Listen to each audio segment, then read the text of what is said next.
Jemaat PDAOC yang Tuhan berkati, kita akan mulai dengan berdoa bersama. Bapa di sorga, dalam nama Tuhan Yesus, terima kasih Kau merawat kami sampai hari ini. Kami tidak pernah kekurangan apapun yang baik. Dari saat demi saat, waktu demi waktu, tahun demi tahun, generasi lepas generasi, itu sudah kebaikan dalam kehidupan kami. Terima kasih Tuhan, Roh Kudus mencengkram hidup kami supaya tidak menyimpang kanan, tidak menyimpang kiri, tapi terus berpegang kepada panggilan yang ilahi. Pujian, hormat, kuasa, kemuliaan bagi nama Tuhan Yesus. Kau perisai hidup kami, Kau pagar tembok sekeliling kami, tidak pernah ada yang jahat bisa menyentuh hidup kami. Engkau Tuhan, upah kami yang sangat amat besar. Di dalam nama Tuhan Yesus yang percaya boleh berkata, amin. Shalom, jemaat PDAOC sekalian. Senang sekali boleh berjumpa walaupun dalam ibadah online. Setiap bulan kalau tidak salah kita mungkin sering bertemu dalam ibadah pengajaran-pengajaran hari Rabu. Tapi hari ini kita bertemu secara online untuk acara ibadah pada hari Senin. Anda bisa lihat saya nggak bisa lihat Anda, dan sudah sekitar 10 bulan kita nggak bertemu sejak terakhir saya melayani di tempat Anda. Saudara Tuhan, saya percaya bahwa hari-hari ini kita sedang terus ada dalam track Tuhan. Dan saya berdoa di tengah kondisi apapun, engkau tetap kuat, bersemangat, ikut Tuhan, karena kita tahu waktunya semakin singkat. Nah, ada sebuah kisah menarik kalau kita baca firman Tuhan tentang seorang yang bernama Yakub. Ini kan adalah 3 turunan besar bahwa Allah kita yang luar biasa, mau dikenal, bahkan disebut dengan nama Allahnya Abraham, Ishak, dan Yakub. Nah, yang menarik bahas Abraham, Bapak Ibu jauh sama kita ya. Kalau Abraham imannya kuat, anak diminta pun diserahkan. Imannya kuat, jauhlah sama kita. Ishak anak baik. Ingat waktu Abraham akan mempersembahkan Ishak di Bukit Moria, itu usia Ishak sudah 30 tahun lebih. Jadi bukan anak kecil yang 8 tahun, 9 tahun bisa diikat, direjeng gitu kalau dia menolak, tidak. Dia sudah 30 tahun lebih dan ayahnya sudah berusia 100 tahun lebih. Dan apa yang terjadi? Kalau dia menolak atau dia memberontak, ayahnya dikarate, ya harusnya ayahnya juga akan tumbang. Tetapi anak ini rela loh. Jadi waktu diserahkan kepada Allah, bukan cuma ayahnya yang rela, anaknya pun rela. Ini adalah tipikal ayah dan anak yang sangat diberkati luar biasa. Dan orang baik sekali, dan sama kita mungkin agak jauh Bapak Ibu. Tapi kalau Yakub mirip sama kita. Kenapa? Yakub arti namanya penipu. Mungkin di masa lalu Anda pernah menipu orang. Nah, yang menarik adalah Yakub ini namanya penipu. Yang ditipu tuh ayahnya ditipu, kokonya ditipu, mertuanya ditipu. Dan kalau kita melihat, tapi satu hari Tuhan mengubah namanya dari Yakub menjadi Israel, yang kita kenal sampai sekarang tetap ada everlasting. Nah, saudara Tuhan, yang menarik adalah dalam kehidupan Yakub, dia mengalami banyak masalah. Sampai satu hari dengan Tuhan membuat sebuah perkara besar sehingga Yakub bisa lepas dari ketakutan terbesar dari hidupnya, yaitu adalah kokonya sendiri, Esau. Jadi dia kemudian pergi bertemu dengan Esau, dan Tuhan membuat mereka bisa kembali akur dan saling berpelukan. Tapi Yakub juga tetap dalam kondisi dia nggak terlalu yakin bahwa kakaknya tidak lagi mengingat semua peristiwa yang lalu. Dia memilih sebuah posisi yang berbeda, jalan untuk pergi ke tempat yang berbeda, berjauhan dengan kakaknya. Esau kakaknya adalah namanya Edom, dia penguasa Edom. Edom itu kalau sekarang adalah Jordania lah Bapak Ibu. Jadi itu masih saudara sebenarnya sama Israel. Dan saya mau cerita mengenai Kejadian 35. Sebuah peristiwa luar biasa bahwa dalam kehidupannya ada sebuah masalah, bencana, situasi yang seharusnya tidak menimpa Yakub tapi menimpa. Yakub tidak salah, tetapi sebuah peristiwa menimpa dia. Dalam kehidupan Anda mungkin satu hari engkau merasa bahwa saya nggak salah Pak, saya benar kok, tapi kenapa ini menimpa hidup saya? Nah, kalau Anda pernah ngalamin ini atau situasi seperti ini hari-hari ini, coba renungkan sebentar, cooling down dulu. Kita akan belajar dalam Kejadian 35 seorang bernama Yakub. Dari kecil kehidupannya sampai meninggal diceritakan. Dan kalau Anda membaca Alkitab, ada hamba Tuhan yang dari kecil, muda, dewasa, sampai tua meninggal diceritakan. Itu artinya ada pesan-pesan inspiratif dalam kehidupannya yang patut kita pelajari. Yuk kita akan membuka firman Tuhan sebentar dalam Kejadian 35, yaitu adalah bicara mengenai keonaran, situasi yang buruk yang menimpa kepada keluarga Yakub. Anda mungkin sulit membuka Alkitab di gadget Anda, lagi dipakai buat online, ya buka yang manual. Saya akan bacakan bagi kita semua. Judulnya adalah Kejadian 35, Yakub di battle untuk kedua kalinya. Saudara Tuhan, cerita ini kan yang pertama Yakub itu ada di battle itu adalah pada saat dia lari. Jadi dia mimpi, waktu itu masih ingat ya, dia bermimpi ada malaikat naik dan turun. Dia bermimpi ada tangga dari bumi sampai surga, malaikat naik dan turun, dan dia jadikan itu batu sebagai bantal. Pasti keras sekali Bapak Ibu, jangan dicoba sekarang. Itu akhirnya batunya dipakai sebuah timbunan, dan Yakub bersumpah, kalau Tuhan membawa aku kembali ke tempat ini dalam kondisi masih dalam kondisi yang baik, dipelihara, maka Tuhan akan menjadi Tuhanku, aku menjadi umatnya. Dan Tuhan mendengar itu dan menggenapinya. Saudara Tuhan, kisah Yakub ini luar biasa. Kita akan melihat bagaimana Kejadian 35.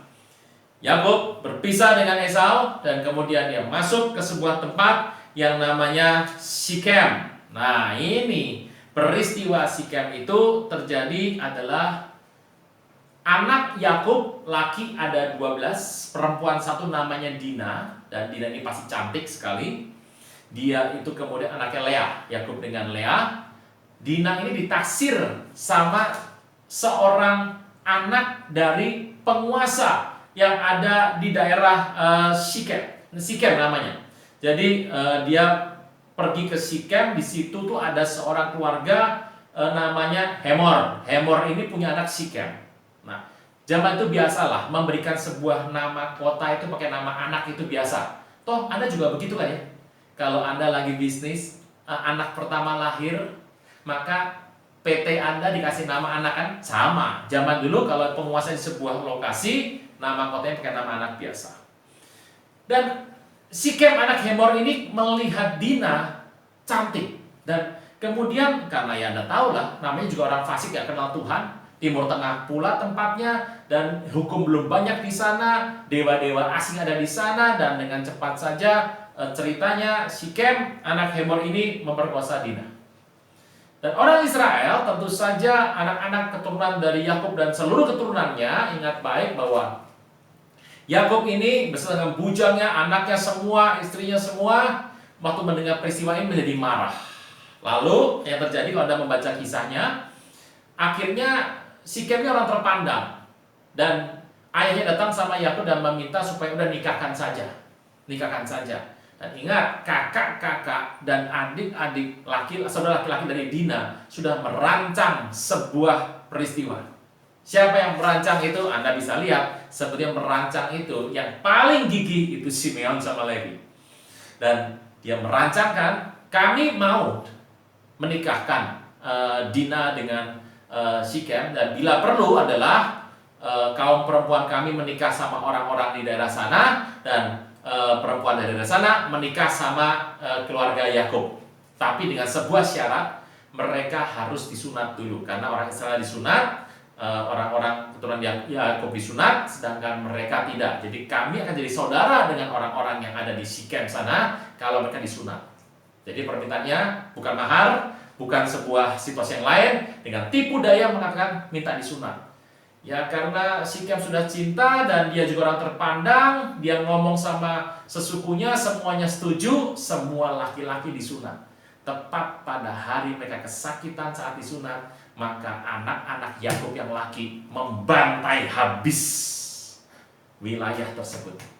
Anda bisa bayangkan ya, satu kaum, satu suku dibabat habis oleh keluarga Yakub. Anda bisa bayangkan betapa gentarnya Yakub, karena kalau dia sampai lakukan itu, maka ingat, di daerah situ ada banyak kongsi, ada banyak keluarga, ada banyak teman-teman dari keluarga Hemor. Itu yang namanya Yakub bisa dihabisi luar biasa. Maka menjadi pembalasan dendam. Yang salah siapa? Bukan Yakub. Dina salah? Enggak. Yang salah siapa? Sikem, anaknya Hemor. Yang salah siapa? Orang-orang fasik itu. Terjadi sebuah malapetaka pembunuhan dengan tipu daya, lalu mereka berencana untuk mengepung Yakub dan menghabiskannya. Yakub sampai berkata, "Aduh anak-anak, dengan peristiwa ini apa yang terjadi? Itu orang-orang Kanaan hari itu, orang Feris di sana, ada orang Kanaan yang jumlahnya banyak bakal menghabisi kita." Keluarga Yakub ada dalam kesempitan, ditekan kiri kanan. Saya nggak tahu kondisi Anda hari ini bagaimana. Lagi sempit, lagi sulit, kecepit. Bukan salah saya Pak, saya tahu bukan salah Anda. Tapi kok ini menimpa saya? Bapak Ibu, kalau Anda tahu Anda tidak berbuat salah apa-apa, tiba-tiba sebuah perkara datang, Anda seperti sinyal Tuhan. Tuhan sedang mengajar engkau dan saya untuk memasuki sebuah dimensi yang baru. Saya ulang, kalau sampai Anda mendengar, tiba-tiba mengalami, Anda nggak berbuat salah, kan banyak yang dalam hidup ini ya, kita nggak buat salah, orang buat salah, tiba-tiba lo kok malah mereka galakan mereka kan gitu. Saran saya satu, dengar kisah Kejadian 35, bagaimana Tuhan mengubahkan keluarga ini. Yakub lo, kenal Tuhan lo, pernah bergumul sama malaikat lo, bapaknya orang baik lo, kenal Tuhan lo, kakeknya Abraham adalah bapak orang beriman, pendiri kebudayaan Yahudi, Israel, Ibrani pada zaman itu. Kejadian 35 ayat yang pertama. Allah berfirman kepada Yakub, "Bersiaplah, pergilah ke Betel, tinggallah di situ. Buatlah di situ mezbah bagi Allah yang telah menawarkan diri kepadamu ketika engkau lari dari Esau kakakmu." Nomor satu, Tuhan berkata, bersiap, pergi ke Betel, bikin mezbah. Yang kedua, berkata Yakub kepada seisi rumahnya dan kepada orang yang bersama dengan dia, "Jauhkan dewa-dewa asing yang ada di tengah-tengah kamu, tahirkan dirimu dan tukar pakaianmu. Mari kita bersiap dan pergi ke Betel. Aku akan membuat mezbah di situ bagi Allah yang telah menjawab aku pada masa kesesakanku dan telah menyertai aku di jalan yang kutempuh." Ayat keempat, mereka menyerahkan kepada Yakub segala dewa asing yang dipunyai mereka, anting-anting yang ada di telinga mereka, dan Yakub menanam di bawah pohon besar di dekat Syichem. Sesudah itu berangkatlah mereka, dan kedahsyatan yang dari Allah meliputi kota-kota sekeliling mereka, sehingga anak-anak Yakub tidak dikejar. Sampai Yakub ke Luz yang di Kanaan, yaitu Betel, dan ia dan semua orang bersama dengan dia. Didirikan di sana mezbah di situ, dinamai tempat itu El Betel. Jadi Bet itu rumah, El Elohim, Betel rumah Allah, tapi sekarang adalah El Betel, Allah pemilik rumah Allah. Karena Allah telah menyerahkan diri kepadanya di situ ketika lari terhadap kakaknya. Ketika itu Deborah, inang pengasuh Ribka, mati dikuburkan di bawah sebelah hilir Betel di bawah pohon besar yang dinamai orang the Oak of Weeping, pohon besar penangisan. Setelah Yakub datang dari Padan Aram, maka Allah menamakan diri pula kepadanya dan memberkati dia, dan firman Allah kepadanya, "Namamu Yakub. Dari sekarang namamu bukan lagi Yakub, melainkan Israel. Itu yang jadi namamu." 2 kali peristiwa ini sejak ada di Kejadian 32. Teruskan, itu yang jadi namamu, maka Allah menamai dia Israel. Ish, manusia, Sra bergulat El Elohim, Israel, manusia bergulat dengan Allah. Firman Allah kepadanya, "Akulah Allah yang Maha Kuasa, the Almighty God. Akulah Allah yang Maha Kuasa, sudah bertambah banyak satu bangsa, bahkan sekumpulan bangsa-bangsa terjadi daripadamu. Raja-raja berasal daripadamu. Dan negeri ini yang telah kuberikan kepada Abraham dan kepada Ishak, kuberikan kepadamu dan juga kepada keturunanmu." Lalu naiklah Allah meninggalkan Yakub dari tempat ia berfirman kepada Yakub. Yakub mendirikan tugu atau pilar di tempat itu, yaitu tugu batu. Ia persembahkan korban curahan, menuangkan minyak di atasnya. Yakub menamai tempat di mana Allah telah berfirman kepadanya Betel, rumah Allah. Saudara Tuhan, yuk kita lihat kisah ini. Dalam kecepit, dalam situasi yang sempit, dia menjadi sulit kehidupannya, ada pesan Tuhan. Jadi hari ini kalau Anda mengalami peristiwa seperti Yakub, ya nggak persis-persis amat sih Bapak Ibu, mirip-mirip gitu ya. Anda nggak salah, sudah kecepit sedikit, sulit. Dengarkan apa yang Tuhan katakan, bersiaplah. Justru di mana waktu engkau mengalami sebuah tekanan, inilah saat yang engkau dan saya mulai bersiap. Bersiap. Bersiap dalam kehidupan adalah artinya Anda mulai berjaga-jaga, mengambil sebuah tindakan. Siapkan peralatan perangmu. Artinya apa? doa yang kuat, menyembah yang tekun, memuji Tuhan, ambil firman Tuhan, jangan jadi lelah, bersiap. Katakan pada diri kita, di Anda sekalian, bersiap. Saudara Tuhan, ini pesan Tuhan bicara kepada Yakub. Sekelas Yakub saja gentar hatinya, karena dia sedang menunggu sebuah malapetaka kehancuran dalam kehidupannya. Tapi Tuhan berkata, bersiap, pergi ke Betel dan tinggal di sana. Bapak Ibu, tinggal di rumah Allah. Pak, kalau gitu nggak usah pulang ke rumah, nggak usah kerja Pak. Tinggal aja Pak di persekutuan Pak tiap hari Pak. No, orang itu tinggal di rumah Allah artinya Anda tinggal di tempat di mana Tuhan ada. Sebuah tempat hadirat Tuhan, ini bicara mengenai hadirat Tuhan. Mungkin ini terdengar klise bagi Anda bahwa ya masa begitu Pak. Ini jawaban Tuhan. Bersiap, tinggallah di Betel, karena tidak semua orang tahan diam di rumah Allah. Tidak semua orang tahan berdiam di hadirat Tuhan. Tapi Tuhan berkata, bersiap dulu. Siap-siap supaya tinggal di rumah Allah. Selesai Tuhan, dibilang mudah ya mudah, susah ya susah. Karena kalau dikotbahkan ya gampang, tapi dilakukan juga berat. Sama-sama kita buat. Saya percaya engkau dan saya diberkati oleh Tuhan, diberikan pemahaman untuk bisa melakukannya. Alkitab berkata, bersiaplah dan pergilah ke Betel, tinggal di situ. Dan buatlah di situ mezbah bagi Allah yang telah menamakan diri kepadamu ketika engkau lari dari Esau kakakmu. Tuhan mau kalau engkau dan saya ini sudah melakukan sesuatu keberhasilan di masa lalu bersama dengan Tuhan. Tuhan mau apa? Engkau mengingat itu kembali. Engkau kan pernah lari dari kakakmu toh, yang dari muka bumi ini. Anda tahu ya Bu, Tuhan dilawan loh, malaikat Tuhan dilawan, Bapak dilawan, mertua dilawan. Satu yang dia paling takut dalam hidupnya dan gak pernah ada orang.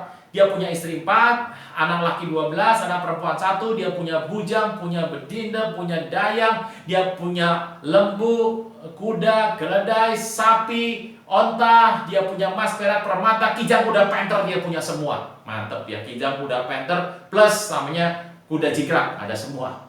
Dia punya semuanya, dia mapan dalam kehidupannya. Hanya ada satu ketakutan yang orang gak pernah tahu.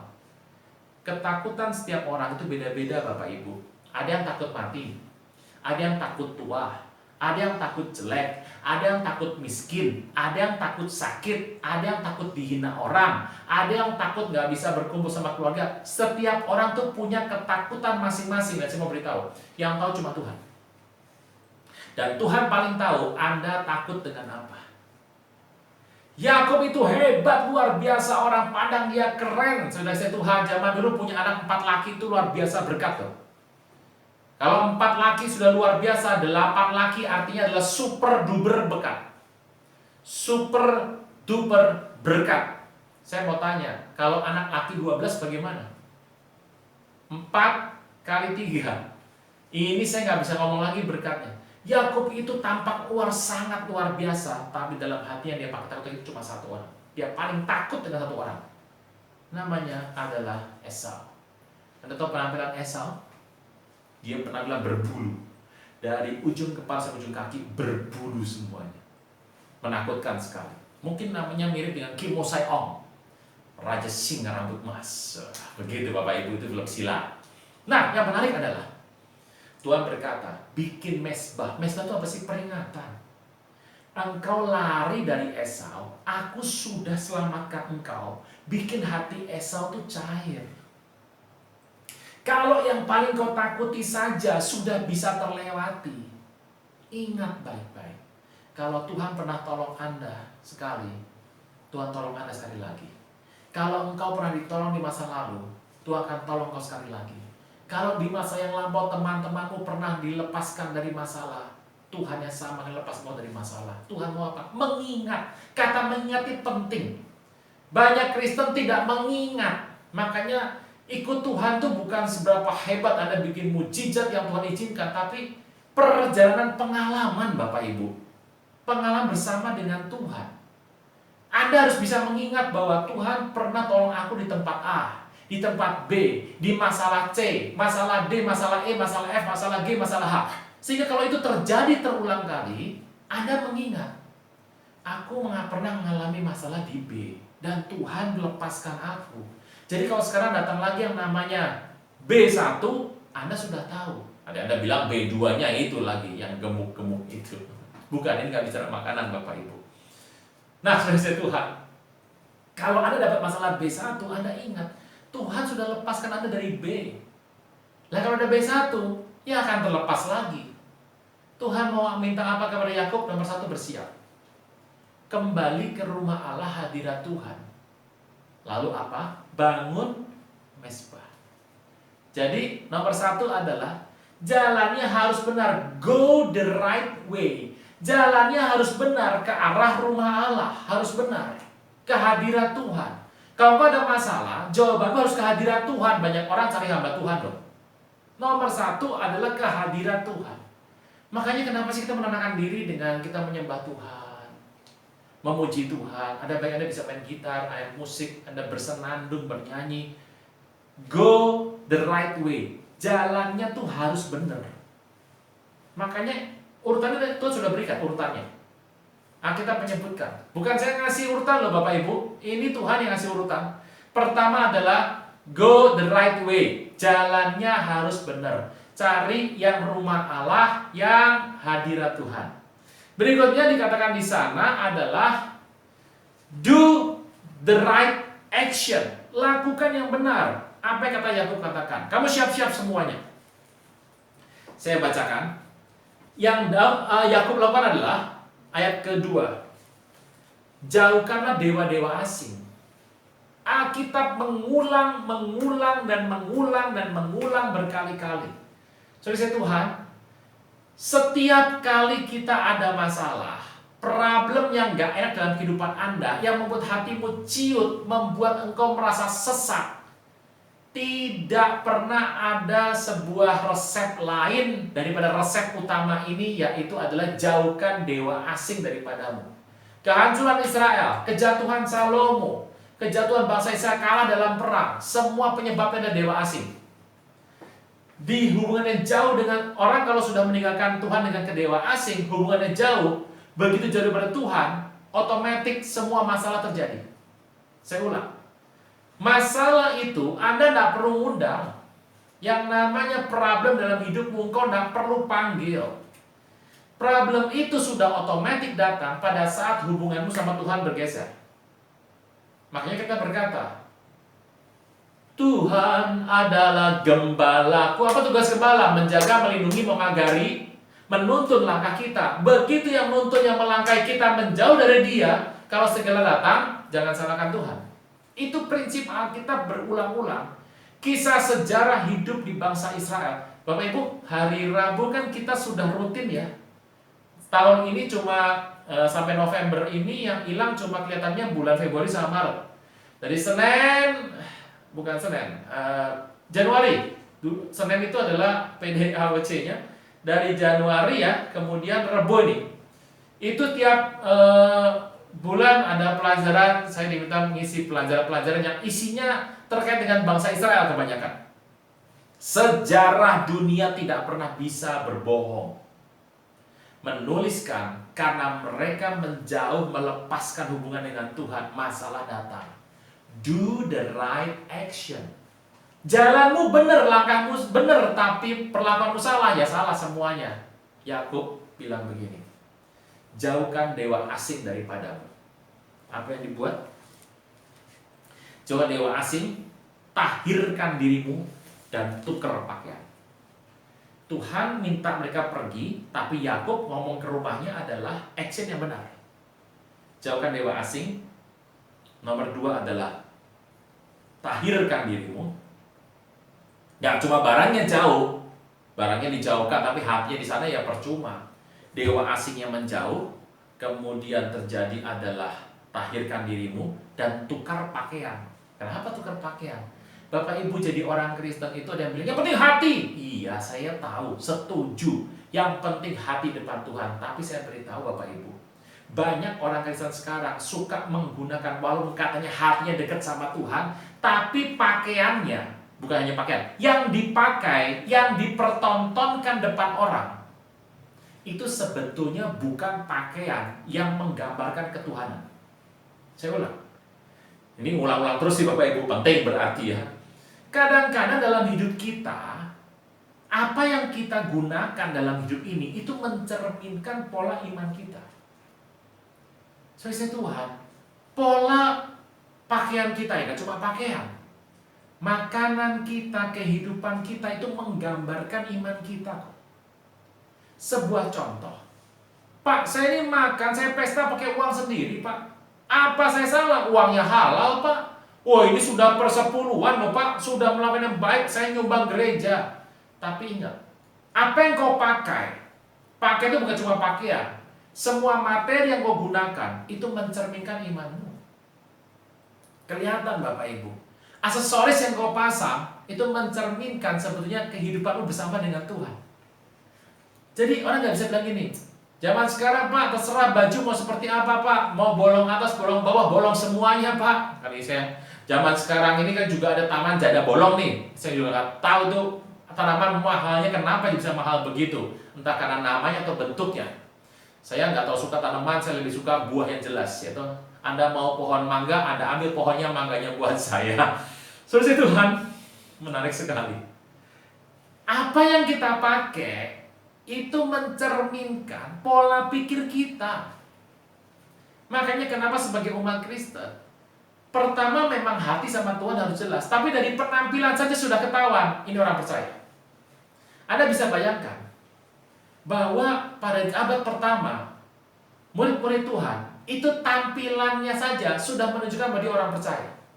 Makanya menjadi orang percaya hari ini, dan saya berdoa semua yang menyaksikan rekaman ini termasuk adalah PDAOC, mengerti bahwa bukan cuma doa Anda, gaya doa Anda, wah kalau doa kenceng, dari doa ketahuan, ini alirannya apa, kan begitu.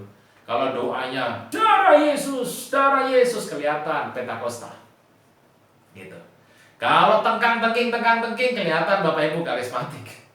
Nah, dari doa sudah ketahuan, tapi saya mau fokus kepada ayat ini. Apa yang kau pakai, tampilanmu harus menunjukkan Anda orang percaya.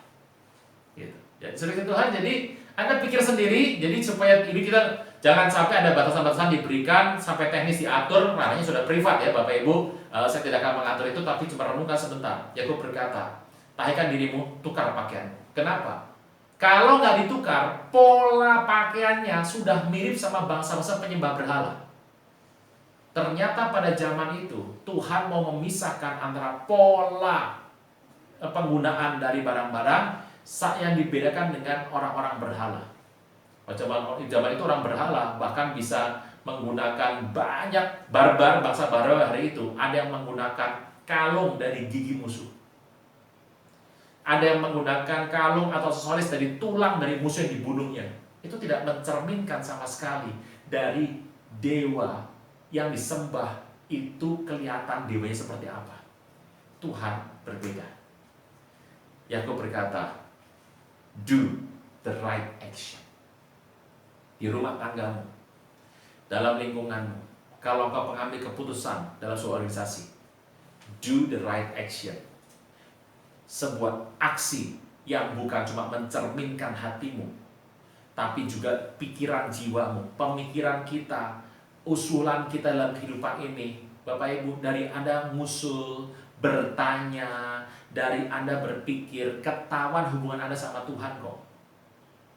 Banyak orang kalau ke gereja sering, tapi kalau bertanya hal-hal yang bukan bagaimana ya, saya tidak bilang hanya buruk ya, tapi dari tahun ke tahun yang dia tanyakan itu lagi, tidak pernah menang terhadap masalah tersebut. Tetapi bukan itu saja, tampilan jasmani, roh, jiwa, tubuh, semuanya harus mencerminkan keilahian. Roh, jiwa, tubuh.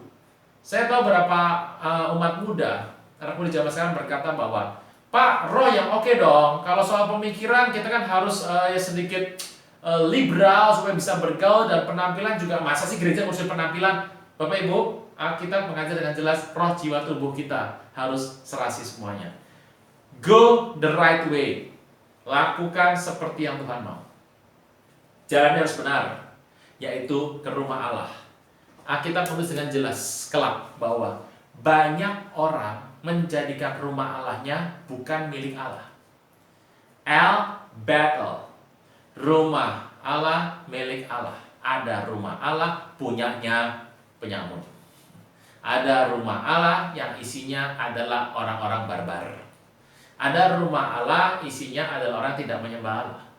Ada orang-orang yang tinggalnya ada di hadirat Tuhan, di rumah Allah, tapi tidak pernah menghidupi itu. Yang namanya Bethel harus menjadi El Bethel. Pertanyaannya adalah, apakah tubuh kita rumah bait suci kedepan Allah? Yes. Bethel itu siapa? Rumah Allah. Bentuknya apa? Secara organisasi, gereja atau PD, komunitas kekristenan. Tapi kalau lebih jauh lagi, siapa? Tubuh kita. Pertanyaannya, tubuh ini milik siapa? Kalau tubuh itu milik Tuhan, namanya adalah El Bethel. Saudara Tuhan, yang pertama, go the right way. Yang kedua, do the right action. Actionnya harus benar. Kalau actionnya nggak benar, repot hidup Anda dan saya. Yang ketiga, engkau harus membangun yang benar. Build the right thing. Go the right way, do the right action, build the right thing. Bangun mesbah di sana. Mesbah sebagai apa? Peringatan kepada Tuhan yang telah berbuat baik, bahwasanya untuk selama-lamanya kasih setianya terus dibuat begitu baik, begitu indah, begitu luar biasa. Ada 3 dikatakan di sana. Yang pertama adalah supaya engkau berjalan melakukan seperti yang Tuhan mau. Ayat kelima. Ayat keempat dulu. Mereka menyerahkan pada Yesus segala dewa asing yang dipunyai mereka. Bentuknya apa dewa asing? Dewa asing bukan cuma terafim, bukan cuma bentuknya adalah patung-patung, tetapi apa? Anting-anting pada telinga. Ternyata yang namanya dewa itu sering dibawa kemana-mana. Karena dewa kan melekat sama hati. Jangan-jangan dewa kita ada di HP kita. Bisa jadi loh. Jangan-jangan orang-orang gak bisa lepas sama HP-nya. Nah, itu dibawa di situ. Zaman dulu ditaruh di anting-anting. Ternyata Yakub selama ini tidak sadar bahwa orang-orang yang ikut kepada dia, kan budak-budaknya belum tentu orang mengenal Tuhan semua. Yang baru mengenal hari itu adalah keluarga dari Abraham, Ishak, Yakub. Esau mungkin tahulah karena diajar oleh Ishak dan Abraham. Tapi di luar itu bujang-bujangnya, semua penggawa-penggawanya, semua pembantunya, semua orang fasik semua. Dan semua orang fasik membawa dewa masing-masing. Semua orang punya dewa masing-masing, Bapak Ibu. Zaman sekarang dewanya bisa ya gadget lah, bisa uang segala macam.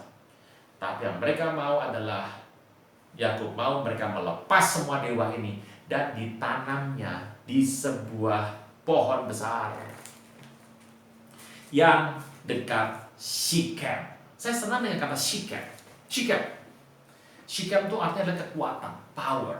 Shechem itu ada sebenarnya pundak ya. Pundak itu apa sih? Tempat untuk kekuatan. Karena kalau orang memikul kan nggak ada mikul di kepala gitu, atau pakai jari gitu, nah itu kan nggak ada. Semuanya ada di pundak. Pundak kan kekuatan gitu.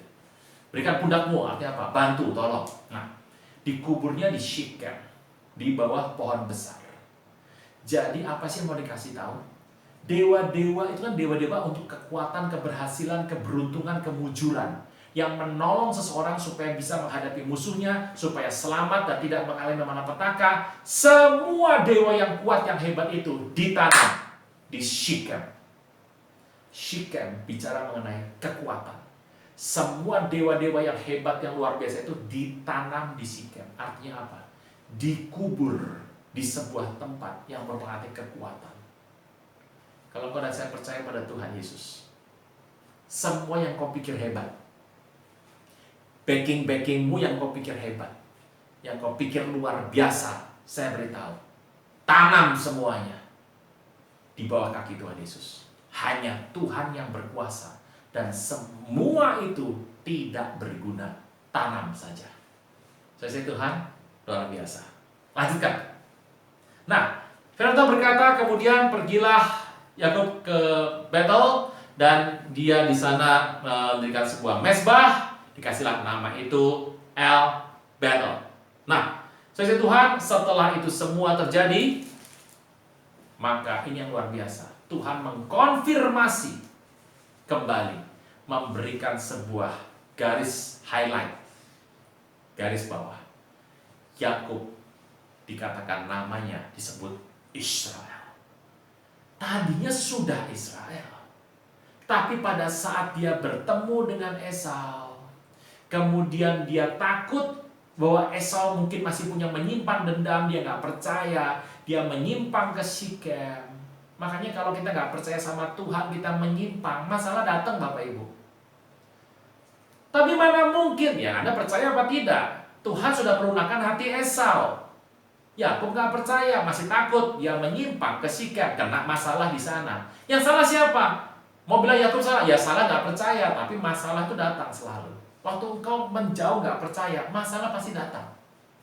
Begitu kau mendekat sama Tuhan lagi, percaya sama Tuhan, masalah geser sendiri loh Bapak Ibu. Masalah tuh punya mata, punya telinga. Kalau kau dekat sama Tuhan, geser sendiri. Kecuali memang yang dari Tuhan. Yang dari Tuhan. Kok bisa begitu? Ya kita berkata, sebuah peristiwa yang karena Tuhan. Nah, kalau udah begitu nggak bisa dihindari Bapak Ibu. Jadi ada yang dari karena Tuhan, ada yang bukan. Begitu dia ke Sikem, masalah datang. Makanya Tuhan perlu bicara sama Yakub yang kedua kali, bahwa engkau itu sudah ganti nama, identitasmu sudah berubah.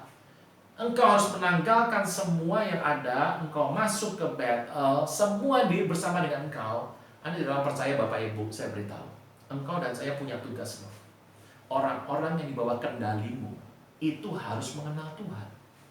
Saya ulang Bapak Ibu, ini ulang lagi nih hidupnya. Udah 40 menit saya bicara, nanti ulang lagi. Kalau engkau dikasih sebuah posisi untuk menjadi kepala atau jadi pengendali, supervisor, orang yang mengatasi, pastikan orang di bawahmu mengenal siapa Tuhan yang hidup. Mungkin mereka tidak menerima secara langsung, tapi mereka melihat perbuatan Allah yang hidup dalam kehidupan kita. Yakub berkata, kita nggak butuh dewa asing, katanya hebat. Tanamnya semuanya. Mulai hari ini kekuatan hanya ada pada El Betel. Tempat itu menjadi tempat yang luar biasa untuk kedua kalinya. Tuhan berkata kepada Yakub, namamu sekarang Israel, bukan lagi adalah Yakub. Dan luar biasa sekali. Yakub mendirikan tugu pilar dan memberikan korban curahan, menemukan minyak di atasnya. Yakub namai tempat itu adalah rumah Allah. Sudahkah sekarang rumah Allahmu menjadi rumah Allah, milik Allah? Sesuai Tuhan, saya tidak akan berpanjang-panjang. Bisa diulang kembali rekaman ini, di mana Anda menonton ini, renungkan kembali. Justru mendekat sama Tuhan adalah solusi yang paling tepat dalam kehidupan ini. Supaya apa? Dalam kehidupanmu, bukan cuma Betel, tapi engkau menjadi El Betel dan hidup di El Betel, dan ada batu peringatan. Kalau kau ketemu masalah, kau ingat Tuhan pernah menolong hidupmu, bahwasanya untuk selama-lamanya kasih setianya. Kita berdoa. Bapa di sorga, dalam nama Tuhan Yesus memberkati berlimpah-limpah semua jemaat PGAOC yang menonton rekaman ini berikutnya, diberkati dengan anugerah Tuhan, hatinya diberikan pengertian supaya langkah kami benar, supaya tindakan kami benar, dan apa yang kami bangun itu benar. Kami selalu membangun ingatan-ingatan akan kebaikan-kebaikan Tuhan yang tidak pernah sirna dalam kehidupan kami. Dalam masa-masa ini, di waktu menjelang akhir tahun 2020, masalah yang menimpa kami semua, kami mengerti saat ini dengan mendekat kepada Tuhan adalah pilihan terbaik dalam kehidupan kami. Kami menanam semua kekuatan yang kami yakini sebagai kekuatan, yang kami percaya sebagai kekuatan yang bukan dari ilahi. Kami tanam dalam-dalam di sebuah tempat kekuatan ilahi.